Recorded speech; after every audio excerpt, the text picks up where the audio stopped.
샬롬. 여호수아서 8장 18절로 29절 말씀으로 11월 18일 좋은 아침 시작합니다. 여호와께서 여호수아에게 이르시되 네 손에 잡은 단창을 들어 아이를 가리키라. 내가 이 성읍을 네 손에 넘겨주리라. 여호수아가 그의 손에 잡은 단창을 들어 그 성읍을 가리키니 그의 손을 드는 순간에 복병이 그들의 자리에서 급히 일어나 성읍으로 달려 들어가서 점령하고 그 성읍에 불을 놓았더라.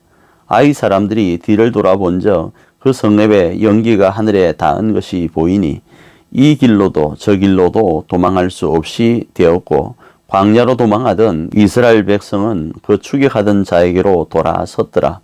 여호수아와 온 이스라엘이 그 복병이 성읍을 점령함과 성읍의 연기가 오름을 보고 다시 돌이켜 아이 사람들을 쳐 죽이고 복병도 성읍에서 나와 그들을 치매 그들이 이스라엘 중간에 든지라.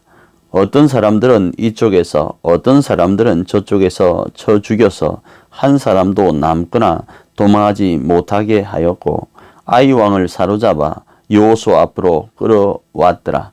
이스라엘이 자기들을 광야로 추격하던 모든 아이 주민을 들에서 죽이되 그들을 다 칼날에 엎드러지게 하여 진멸하기를 마치고 온 이스라엘의 아이로 돌아와서 칼날로 죽이매 그날에 엎드러진 아이 사람들은 남녀가 모두 12,000명이라.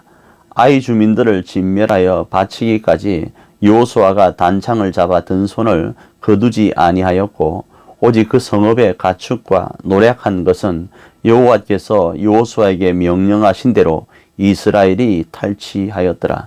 이에 여호수아가 아이를 불살라 그것으로 영원한 무더기를 만들었더니 오늘까지 황폐하였으며 그가 또 아이 왕을 저녁 때까지 나무에 달았다가 해질 때에 명령하여 그의 시체를 나무에서 내려 그 성읍 어귀에 던지고 그 위에 돌로 큰 무더기를 쌓았더니 이것이 오늘까지 있더라.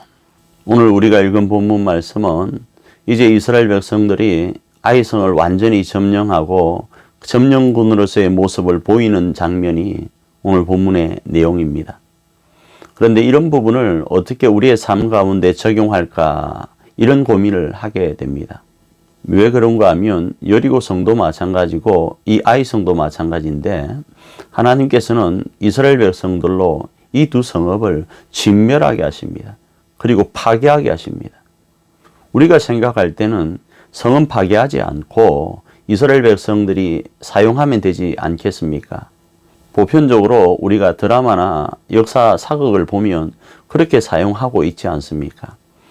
그런데 왜 하나님은 이스라엘 백성들로 여리고성이 되었던 아이성이 되었던 파괴하고 진멸하라고 하실까요? 이 부분은 우리가 일반적인 전쟁으로 생각하면 되질 않습니다.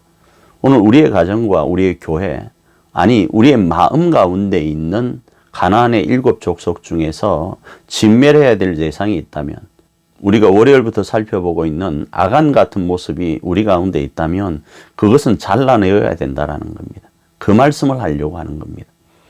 그러기에 사랑하는 우리 가족 여러분, 우리는 하나님으로부터 우리의 가정과 교회의 공동체를 하늘가족 공동체 세우라고 부름받은 하나님의 군대들입니다. 이 부르심 앞에 있기 위해서는 우리 속에 있는 아간 같은 모습, 가나안의 7 족속과 같은 모습은 살려둘 것이 아닙니다. 진멸을 해야 됩니다. 잘라내어야 됩니다. 그리고 그 거룩한 모습으로 하나님의 나라를 우리 가정과 교회 안에 세워가는 겁니다. 그런 모습이 오늘 하루도 계속적으로 진행되어 하나님께 기쁨이 되고 우리 가족들에게는 희망이 되는 그런 하루이기를 축복합니다. 좋은 아침입니다.